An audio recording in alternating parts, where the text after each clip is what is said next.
Welcome everyone to the European School of Theosophy. We take this opportunity to thank the Blavatsky Trust for their continued support of our work. My name is Juliet Bates and I am part of the team of the school.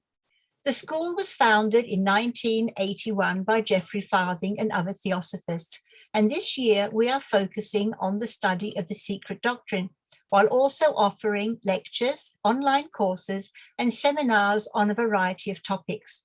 We suggest registering for our weekly newsletter so you can keep updated on our program and not miss anything.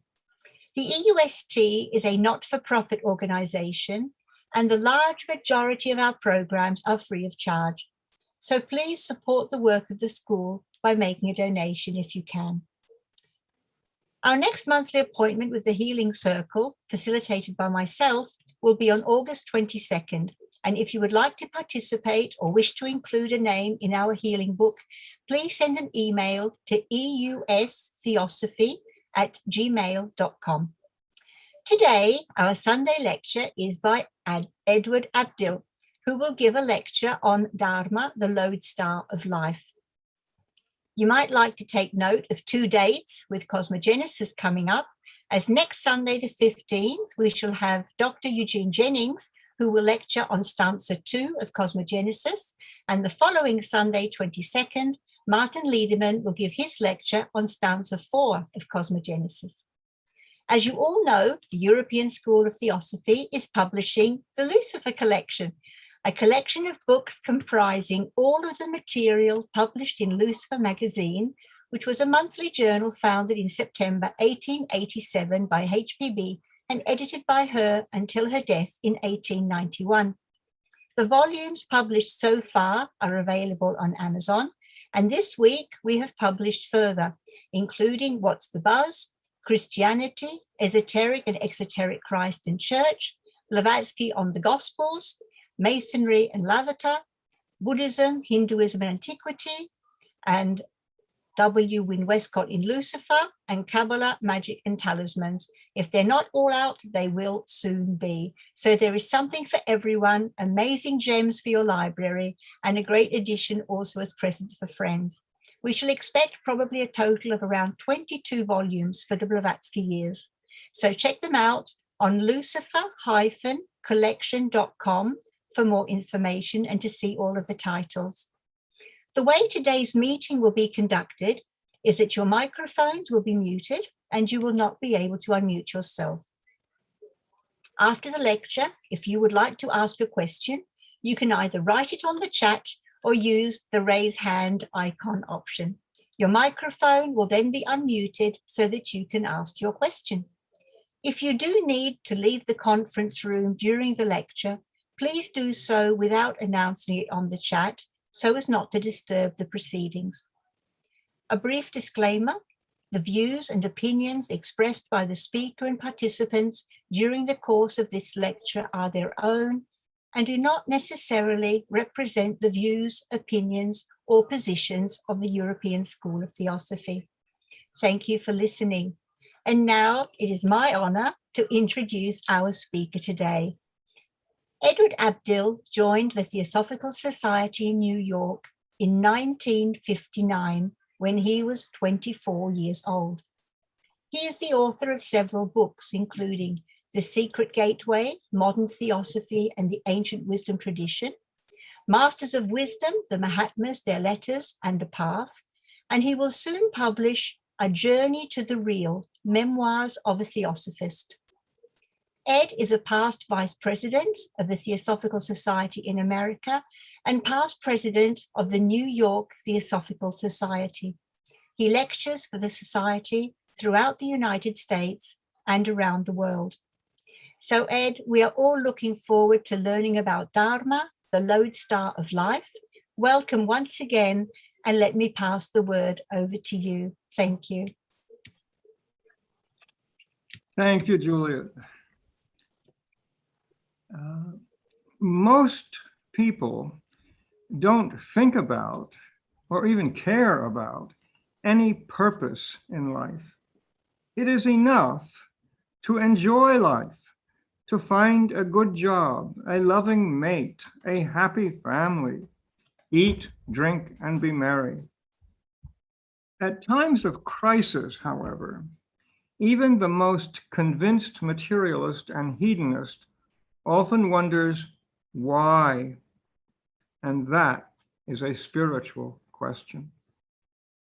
Not knowing where to search for the answer to that most fundamental of questions and believing perhaps that it is unanswerable, most return to the customary search for happiness. A few search, and most of those who do are apt to accept one doctrine or another and only believe that the purpose of life is what they have been told. Both the Indian and theosophical philosophy suggest that there is a possibility of finding one's own purpose in life, not by believing something, but by moving in a direction that can lead to direct experience and knowledge of that purpose. The purpose of our life and the route to fulfilling it is called Dharma. Dharma has been defined in various ways in English, each definition being inadequate. Some definitions are duty, law, righteousness, religion, doctrine, essential nature. It is what is right for us. Dharma is linked to karma, action, and to morality, right action. Mrs. Besant described it as the inner nature at its current stage of evolution, plus the law of growth for the next stage of evolution. Dharma is linked to purpose. In near-death experiences, people often say that they returned because they had something to do. They had a duty to fulfill. There was some purpose in their lives and it needed to be completed. Mary and I had a dear friend, Roz Wilson, who was from England, a Scottish young lass, and she and her sister, we met both Roz and Elaine, her sister, here in New York at the Scottish Country Dance Group. They were extremely good, excellent Scottish country dancers. Mary and I are both certified teachers of the Royal Scottish Country Dance Society, and we can spot a good dancer on sight. And they were excellent. Now, Roz developed a terminal disease when she was back in England, and she came to New York to see if some doctor could have a better diagnosis, but unfortunately they did not. So she was nearly asphyxiated when she was 11 years old. She was in a dentist chair, and the dentist put a mask over her face to give her gas, and it malfunctioned, and she asphyxiated, and she found herself outside of her body. Now, Roz didn't think much of a religion. She looked down her nose at religion, frankly. She knew nothing about theosophy. And here at 11 years old, she was out of her body looking at the body in the dentist chair. And there were people who had died who beckoned to her to go with them. And she said, "No, I cannot go with you. I have things I must do." So she did not know what it was she had to do, but she knew that the purpose of her life was not complete. She knew there was a Dharma, though she never heard of the word, in her life. And then she said, "I looked at the body in the chair and I thought, how do I get back in? Head first or feet first?" And then she was back in the body. And I looked at Roz, who told me this when she was visiting here in New York. I said, "You're not afraid of death anymore, are you, Roz?" And she said, "No." So Dharma is a kind of inner pressure prodding us towards self-fulfillment, toward inner growth and development of our human potential. It is always at work in human beings, but we have a choice as to whether we pay attention to it or not. The future is in our own hands. When we don't heed the inner pressure, life gets more and more difficult. That is because the inner pressure, Dharma, is linked to and is an expression of law. In this case, it is the law of our own inner nature.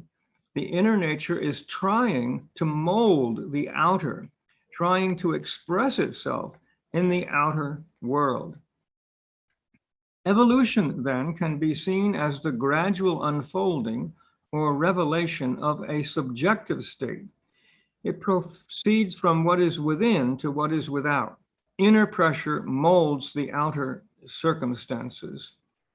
Teilhard de Chardin wrote, a saber-toothed tiger has the tooth of a saber-toothed tiger because it has the soul of a saber-toothed tiger.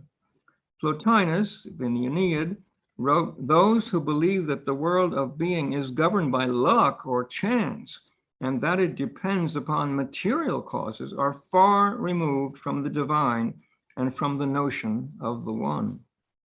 Jacob Burma, the signature of all things. The whole outer world and its forms are a signature of the inner world. Shakespeare in Hamlet, there is a divinity that shapes our ends, rough hew them how we will. And an ancient proverb, coming events cast their shadow before them. The divinity that shapes our ends is called Dharma.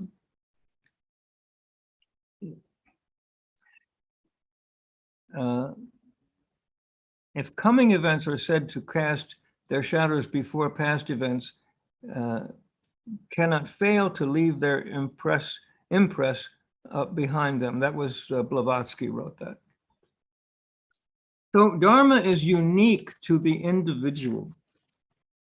Example would be each cell in our body is a life. Each cell has its own function, its own Dharma, yet its own Dharma also functions for the good of the whole. Just as no cell or organ could ever do the Dharma of another, so no individual could ever do the Dharma of another. Dangerous is the Dharma of another. Each life is unique. Therefore, the next stage of evolution for each life is unique. Right action for one may be wrong action for another. Kill out desire is a spiritual axiom, but it is right only for those who have reached a certain stage of evolution. Mrs. Besant points out that in the early stages of development, the gratification of desires is the law of evolution. The Dharma of a 2-year-old child, that is what is right for the child, is not the same as an individual who is now 50 years old. A 2-year-old child, it's quite right for the 2-year-old child to be very self-centered. They're developing a personal ego. So it's important that they be self-centered. And the most common word they utter is no. But for a 50-year-old, we say they're acting childishly. They're just acting like a little child. Gradual unfolding timing of Dharma is also important. While motherhood may be within the Dharma of a particular woman, she must not become a mother before the time is right. As Mrs. Besant said, if a child be born from a child, the babe suffers, the mother suffers, the nation suffers. Suffering results from grasping the fruit ere the fruit is ripe. Now to some examples of how karma links to Dharma. Let's say a life of service. Having learned the rudimentary ethics of the 10 Commandments, the individual needs to become less self-centered. Simple service is an early stage of development. The service may be to a religion, to a charitable cause, even to family and friends in need. But in all cases, true service is working for others rather than working for one's own personal benefit. So let me ask you, what do you think we could learn from a life of service? What do you think we could learn? What would be developed in us, perhaps from a life of service, any kind of service, even slavery, or being a waiter in a restaurant? What kind of development might we expect from a life of service? Anyone? Type into the chat. Or raise your hand.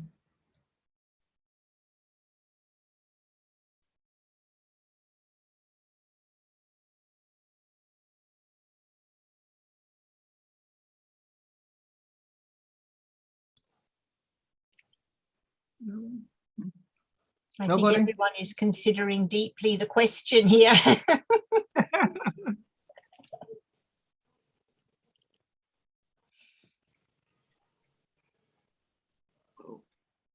All right. Let me give you some examples. We could learn obedience, devotion, fidelity to a cause, or the individual served. There are just some things we might learn from a life of service. What about the use of wealth? Acquisition of wealth in and of itself is neither good nor evil. To acquire wealth, certain inner qualities must be developed. What do you think we could develop if we were a very wealthy person? What would that lead to development? We have one response from before. They could learn empathy Yes, from service. good. That's an excellent one.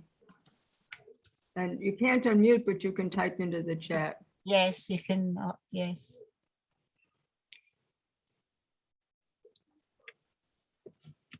So you can continue with the wealth, Ed. Okay. You'll see on the screen, you can learn frugality, good intellect, ability to exact service from employees, fairness in payment of wages.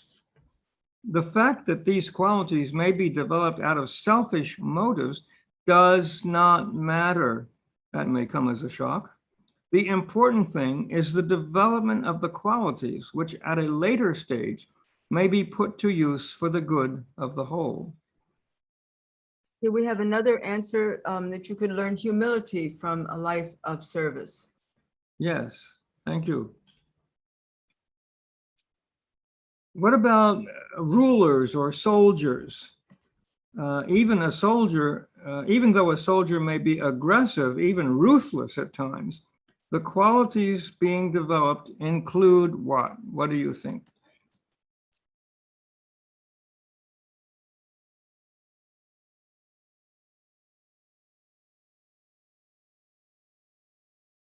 Well, you'll see on the screen courage, fearlessness, sacrifice of life for others. We learn about that frequently when a soldier throws himself on a grenade to save others. Firmness, endurance, loyalty to a cause or ideal. We have also obedience and dedication. Yes, thank you. Mrs. Besant points out that, quote, the sentimental, weak-kneed, pseudo-moralist shrinks from the teaching that it may be one's dharma to fight, end quote. This lesson is not only for the soldier, but also for responsible members of the Theosophical Society. We need to be loyal to the sacred mission of the society and to be able to stand up firmly and fearlessly against individuals, even if they be fellow members, who knowingly or more likely unknowingly retard the society's mission. We sometimes need to be hard-boiled, even though it may bring temporary storms. However, strong action must not be confused with personal anger. Personal anger is counterproductive. Now, what about teachers? If you find yourself in a life where you're a teacher, what could you learn by being a teacher?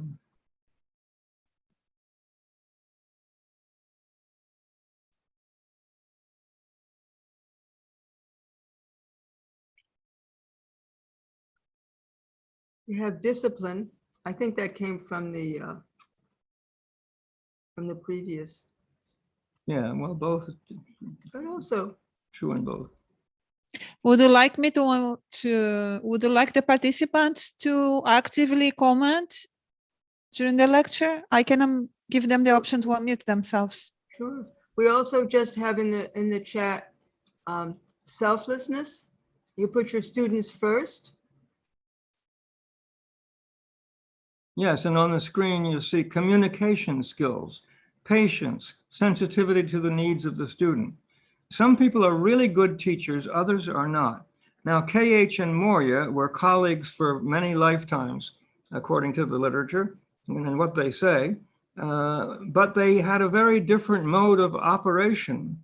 KH once said, it's all Moria's fault. He has Sinnett hopelessly confused, but I will not interfere with his method. So KH perhaps was a better teacher than Moria, although they both knew and understood the same principles. They didn't present them in the same way. They had different talents, abilities. Now let's go to finding our own Dharma. I was going to add one to the teacher thing. Sometimes the students correct the teacher, and so there's a lot of humility and humbleness that's required to be a good teacher, to admit that sometimes you didn't know, or even sometimes you might be wrong. Yeah, Mary has that happen all the time. She teaches adult students. Thank you for saying that happens all the time. She teaches adult students computer programming. They're all graduates with a good degree in computer skills, and she gets them right out of college. And when one of them makes a correction, she thanks them. She thanks them and has everybody look at the problem and see how it should be done. Now, finding our own Dharma, we might think of our Dharma as pressure from the inner self that impels us to live in a particular way. Our Dharma is always urging us to realize our inner potential. Following our Dharma develops our character. Specific life situations give us the opportunity to use our innate abilities and to develop our potential abilities. Mrs. Besant writes, we should be able to discriminate our own Dharma by the characteristics which we find in our nature. I might add, this includes our strengths and our weaknesses. We are meant to use our strengths, like the talents in the New Testament parable, and we are meant to overcome our weaknesses by developing the contrary ability. Helpful hints on realizing our own Dharma. You might consider this. Can I see that being in a particular job or relationship has forced me to develop some strength of character? I can give an example. Let's say that a person is in a job where they have a very difficult relationship with their boss. Now, jobs are not plentiful. The individual employee is not independently wealthy. The employee needs that job, yet they have a difficult relationship with the boss. Now, maybe that pressure on them will force them to go into the boss's office one day and say, you know, we've been having a lot of trouble between us. We both want what's best for the company. How do you think we can work together in a better way? Well, that employee has developed some courage, haven't they? They've gone from being feared of being fired to actually being brave enough to consult with the boss and see if they can work out a better relationship. So they've been forced to develop something that they didn't have previously. One of the comments on teaching was, so you can learn about being passionate on the subject. And I think that happens when you see that your students are enthusiastic about learning, and then you become more passionate on the subject as well. Thank you. Okay, can I see how challenges and difficulties have forced me to alter the direction of my life? You can think about all these things. I think in your own experience, you'll find some answers to these things. What weakness in me frequently gets me into trouble? Examples: lack of patience, self-control, thinking before acting, ability to say no when a principle demands it. Our Dharma drives us to move from where we are to the next stage of development. Our Dharma gradually unfolds like the Dharma of a seed. The Dharma of a seed is first to be buried, not to be left in the sunlight that will be required at a later stage of development. Even though your ultimate Dharma may be to become an adept with all of the powers of an adept, that is almost certainly not your Dharma in this incarnation. Now, again, on finding our own Dharma, self-analysis. It's best not to overdo self-analysis. If things are difficult in your life, try to solve the problems.